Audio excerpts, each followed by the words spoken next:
Welcome to Learning English, a daily 30-minute program from the Voice of America. I'm Ashley Thompson.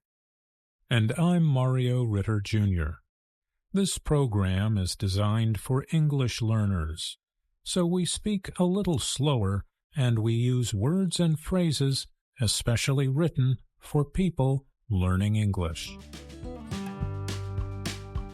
Today, the first non-professional astronauts to complete spacewalks have returned to Earth. Brian Lynn tells us about the historic mission. Anna Mateo presents this week's Health and Lifestyle Report, and Andrew Smith and Jill Robbins present the Lesson of the Day. But first, the 4-member crew of a private space flight has returned to Earth after a trip that included the first ever spacewalks by non-professional astronauts. American business leader Jared Isaacman organized and paid for the 5-day mission, called Polaris Dawn. The American company SpaceX was a partner in the operation. It built both the Crew Dragon capsule and the Falcon 9 rocket that carried it to space. The capsule dropped into the Gulf of Mexico near Florida early Sunday as planned. The mission is historic for 2 reasons. First, Crew Dragon reached a top altitude of more than 1,400 kilometers. That was the highest level any crewed mission has reached since the American Space Agency NASA's Apollo program ended in the early 1970s. Second, 2 crew members completed spacewalks during the mission. Isaacman was first to pop his head out of the Crew Dragon capsule on September 12th. He spent about 10 minutes with the top half of his body outside the capsule as the spacecraft orbited hundreds of kilometers above Earth.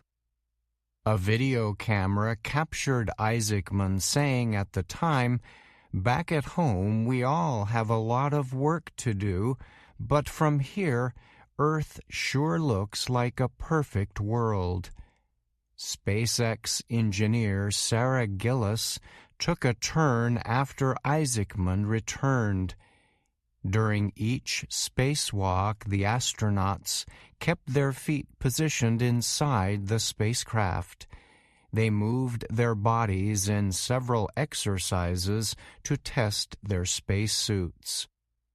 Until Polaris Dawn, only government astronauts and cosmonauts in government service had completed spacewalks. The other Polaris Dawn crew members were SpaceX engineer Anna Menon and Scott Poteet, a retired American Air Force officer. They did not leave the spacecraft. However, they wore the same kind of spacesuits as Isaacman and Gillis. They needed the protection as the capsule environment was depressurized for the spacewalks. Isaacman had said a main goal of the mission would be to test the new spacesuit design in preparation for long-term stays in space. SpaceX has said the suits are equipped with the latest data-gathering instruments, as well as cameras and improved mobility systems. Before the mission launched, SpaceX said the crew planned to carry out a series of experiments aboard the Crew Dragon capsule. Among these were a test of laser-based satellite communication between the spacecraft and Starlink, SpaceX's internet satellite system. The laser method, which has also been tested by NASA, is designed to greatly increase space communication speeds.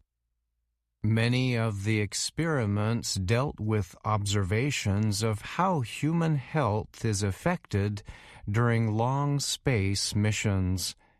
Among these will be tests with special contact lenses containing microelectronics that can continuously identify changes in eye pressure and shape. Isaac Munn is the head of payment processing company Shift4 Payments. He has an estimated personal worth of $2 billion. Isaac Munn has not said publicly how much he paid SpaceX for its service. Polaris Dawn is the first of 3 planned missions under the Polaris program. The second will also use a Dragon capsule, while the third and final is expected to use SpaceX's Starship rocket.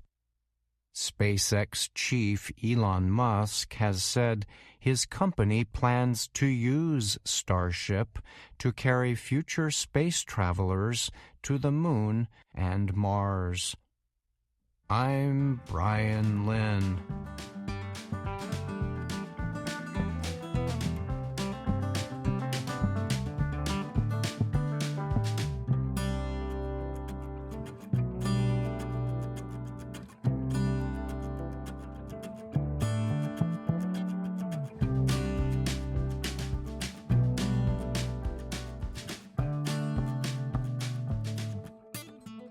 From VOA Learning English, this is the Health and Lifestyle Report. Actor Alicia Silverstone worried fans on social media recently. While on a trip to England, she posted a TikTok video of herself tasting a poisonous berry she found along a sidewalk. Silverstone, who appeared in the 1995 movie Clueless, said she thought the fruit was a tomato. But when she bit into it and found that it had an unusual taste, she realized that it was not the common food. Plant expert Jessica Damiano recently wrote about poisonous plants that look like common foods for the Associated Press. She said the fruit that looked like a tomato appears to have been a Jerusalem cherry. Often sold as a houseplant, all parts of the Jerusalem cherry are poisonous. The American Society for the Prevention of Cruelty to Animals says the plant is not only harmful to humans, but also to dogs, cats, and horses. Eating large amounts can be deadly. Silverstone was lucky because she did not swallow the berries. She is also lucky because the berries were reddish-orange. This means they were ripe. While all parts of the Jerusalem cherry are poisonous, the plant's unripe berries can be especially dangerous. They can cause problems with the central nervous and gastrointestinal systems. Symptoms from eating the fruit include mental confusion, stomach pain, high body temperature, vomiting, paralysis, and more. The Jerusalem cherry is a member of the nightshade family. It is in the same family of plants that includes tomatoes, eggplants, peppers, potatoes, and tomatillos. Although the fruits of those crops are safe to eat, their leaves are toxic. The Jerusalem cherry is not the only toxic plant that looks like a safe one. The poisonous Carolina horse nettle fruit also looks like a tomato. However, its common name is a dead giveaway that it is dangerous. It is called devil's tomato. It is also known as devil's potato to add to the confusion. Other members of the nightshade family are poisonous in different ways. For example, a plant named deadly nightshade, or belladonna, is so toxic that it was used as a murder weapon in Europe during the Middle Ages, a time more than 500 years ago. Its berries, however, could be mistaken for blueberries. Pokeweed and Virginia creeper fruits also look like blueberries, and both can be deadly if eaten. Lilies are toxic, but they look like edible wild onion or garlic grasses, especially when they first come out of the ground. Edible wild onion and garlic grasses have other toxic lookalikes too, including a plant sometimes called death camas. These plants grow in lawns and wild areas in the spring, and they are a common cause of livestock poisoning. They are dangerous for humans too. Toxic carrot and parsley lookalikes can also make you sick. Wild parsnip have flowers like a carrot and leaves like parsley. Simply touching it can cause a skin problem called photodermatitis. It causes sun sensitivity that can last for a year. Poison hemlock looks similar but is much larger. Eating that plant can lead to breathing problems. Creeping buttercup looks like flat-leaf parsley. It is an invasive plant that can cause severe stomach pain, vomiting, diarrhea, and heart problems. And the deadly Canadian moonseed can be confused with wild grape. However, its taste is so bitter that you would likely spit it out before swallowing it. This is a good thing because eating it can lead to death. If you think you have swallowed a toxic plant by mistake, contact a poison control center in your area or your doctor. There is additional information on the website poison.org. Damiano advises to use common sense with plants you find in the wild. If you are not completely sure that something is food, do not eat it. And that's the Health and Lifestyle Report. I'm Anna Matteo.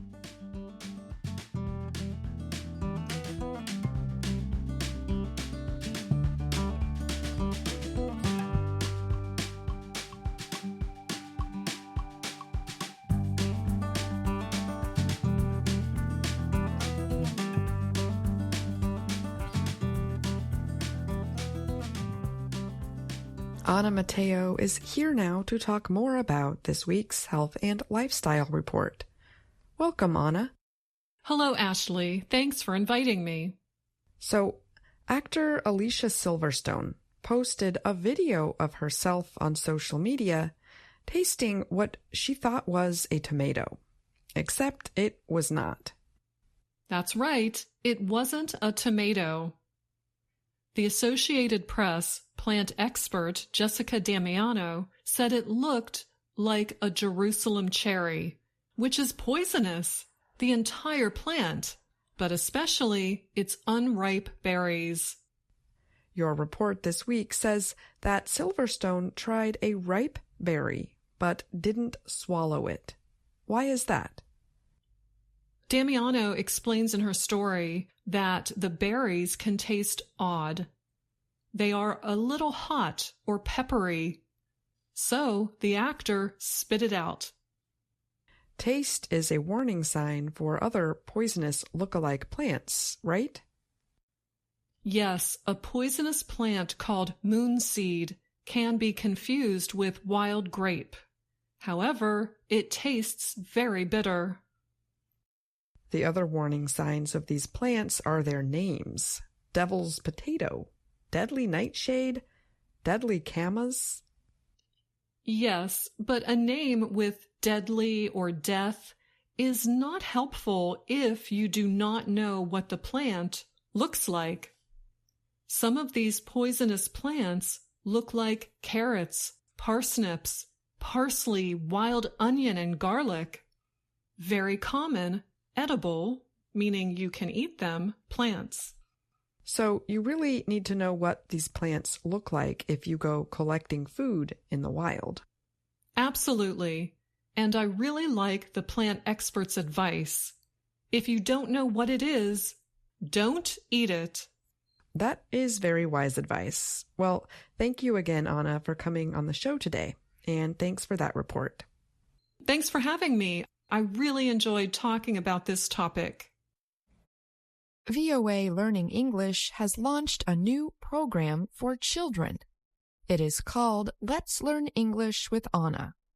The new course aims to teach children American English through asking and answering questions and experiencing fun situations. For more information, visit our website, learningenglish.voanews.com.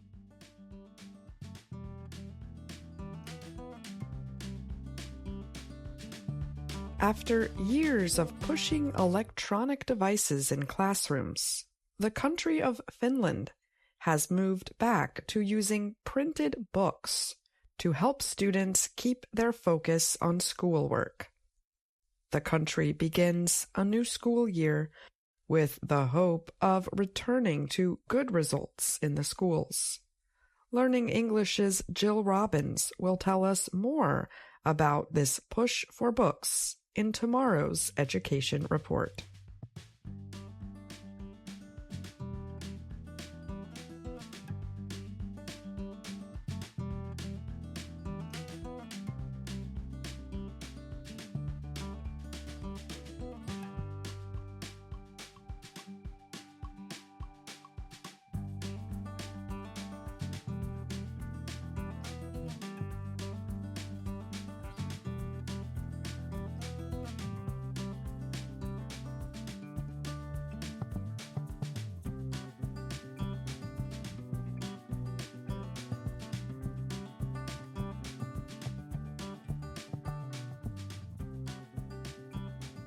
Hello, my name is Anna Mateo. And my name is Jill Robbins. And I'm Andrew Smith. You're listening to the Learning English podcast. Welcome to the part of the show where we help you do more with our series, Let's Learn English. The series shows Anna Mateo in her work and life in Washington, D.C. Today's lesson has 3 parts. First, you will hear and repeat a few informal expressions Anna uses that are very common in American English. Next, you will hear Andrew and me having a native speaker conversation. Third, you'll get to practice hearing and listening to phrases that begin with the word what. We have a lot to do in today's lesson, so let's get started. Here's Anna in Lesson 19, when she learns that she is going to make a new TV show. I have a new assignment for you. Your skills are perfect for a new show. A children's show. A children's show. That is awesome. When do I start? You start next month. Start thinking of ideas for the show. I have tons of ideas. I can show children what it's like in outer space. Or Great! Tons of is an informal way of saying a lot of. A ton, in the units of weight used in the United States, is 2,000 pounds, which is about 907 kilograms. So that's why a ton of, or tons of, means a lot, or very many. Anna has a lot of imagination, so she has tons of ideas. I have tons of ideas. And there are tons of things we can talk about based on the Let's Learn English series from VOA Learning English. Here's some more examples with the expression tons of. So, Andrew, I'm going to Charlotte, North Carolina next weekend for a work meeting. But I haven't had time to plan my trip. And I don't really know what to do. Oh, don't worry about that. There's tons to do. There are more than one really good art museums downtown. There are major sports teams. There's an NBA basketball team, an NFL football team, soccer teams. There's a very good symphony orchestra and a lot of good restaurants. You will have plenty to do. Yeah, I'm sure I will. Hey, I meant to ask you, could you help me move my office furniture if you're not too busy? Yeah, no problem. I've got tons of time. Speaking of the office, do you have any paper clips? Oh, I've got tons of them. Take all you want. Andrew, pretty soon our listeners will have tons of examples. That's true.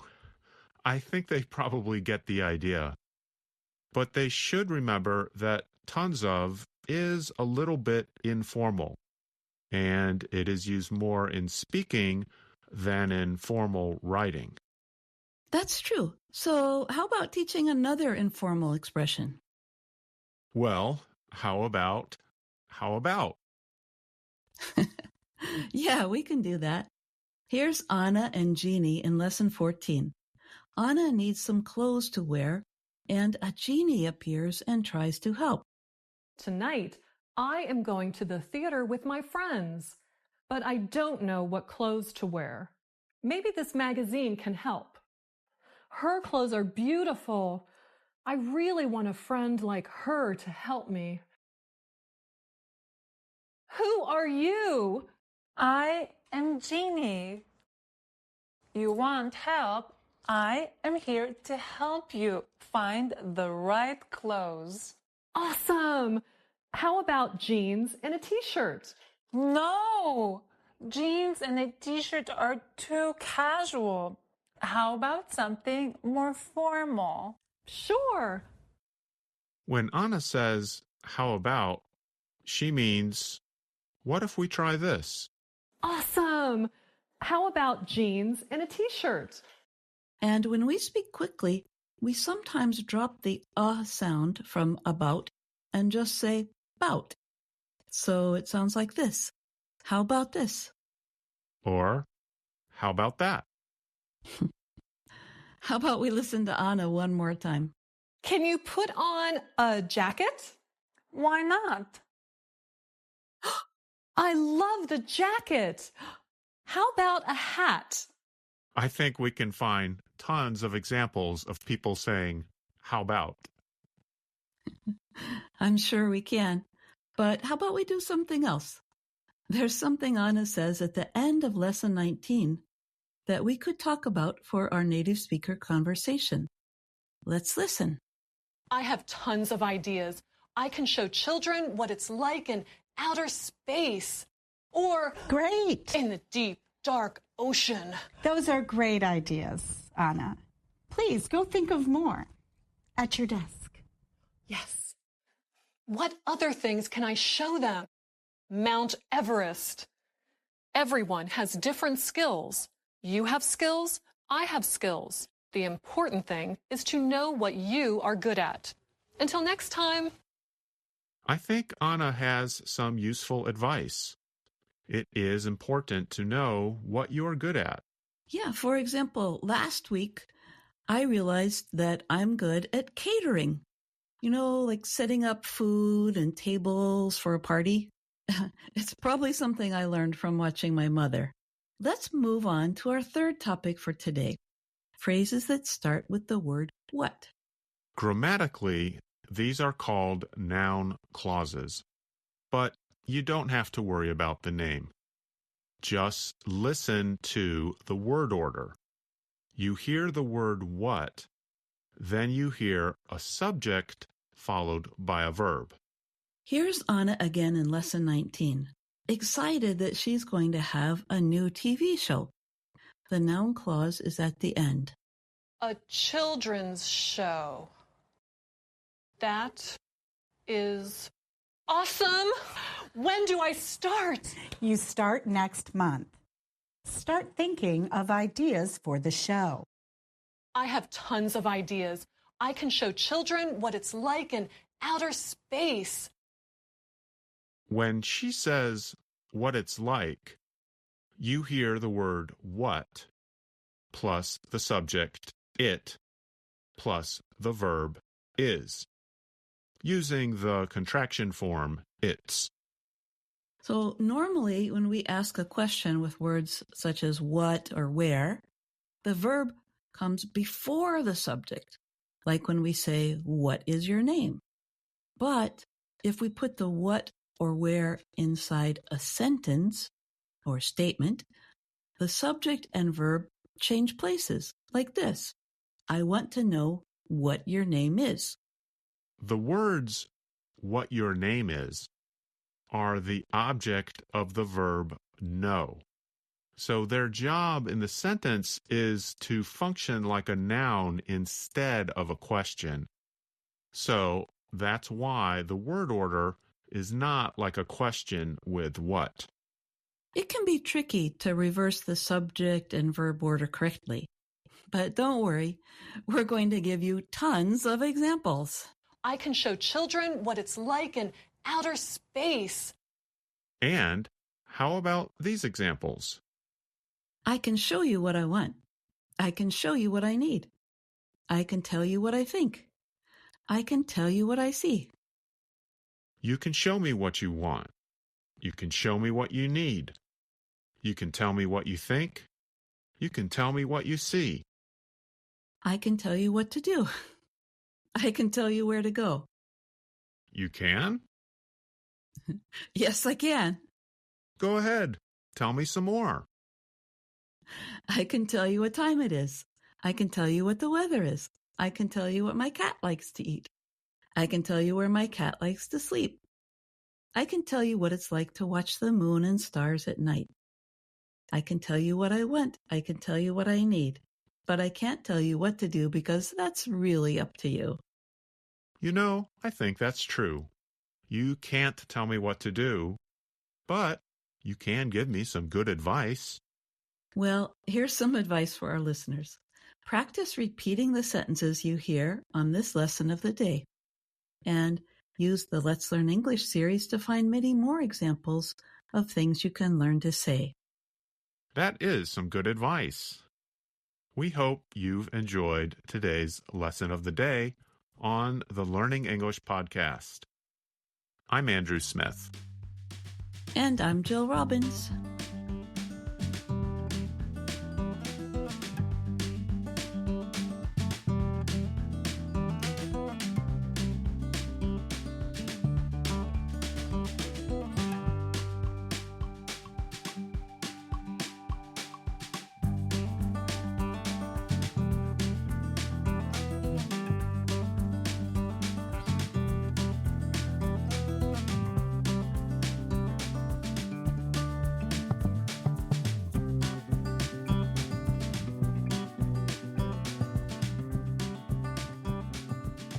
And that's our program for today.